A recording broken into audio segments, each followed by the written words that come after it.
Tafiditra anatin'ny famaranana ny fankalazana ny fahadimam-polo taonan'ny kompania Air Mauritius ny fifananana nataon'izy ireo an'ireo agence de voyage mpiara-miasa aminy.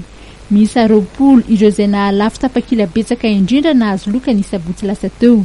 Mahatonga anay mikarakara le fifananana zany ireo agence de voyage ireo fa tena mpiara-miasa aminay ka tianay zany le mba manome loka kely ho an'ny olona mba efa teo ho anay efa taloha teo foana zareo ka hatramin'izao izy dia mbola mivarotra ny pianay ka izay agent varotra billet betsaka indrindra tamin'ny mois de mars zany ireo namenay loka.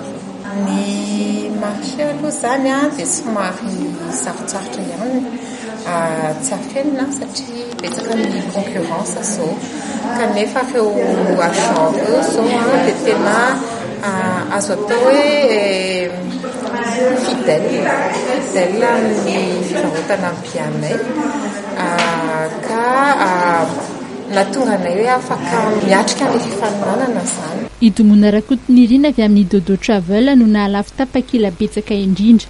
Tsy nisy ny traikefa moa zany fa dia mivarotra rehetrarehetra ihany miezaka mandresy lahatra ny mpanjifa, miezaka mandresy lahatra ny client, dia resy lahatra hoe eny ary fa dia Air Mauritius ny andehanana, misy mantsy mandeha makany Paris, misy maketsy Maurice fotsiny, raha maketsy Maurice fotsiny moa zany dia Air Mauritius misy mandeha Paris, misy mivoaka ny filany dia isany lafo zany zay hoe nalafo Air Mauritius aloha dia nalafo kompania hafa.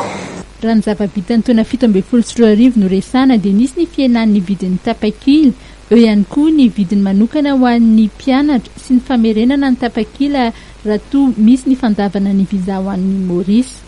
Misy ihany koa ny sidina sy ny fiaramanidina vaovao ary andrasana ny fahatongavan'ny fiaramanidina hafa ho an'ny 5 taona ho avy. Nambara ihany koa fa anisan'ireo andray anjara amin'ny hetsika foire internationale de Madagascar ny kompania mpitaterana Air Mauritius.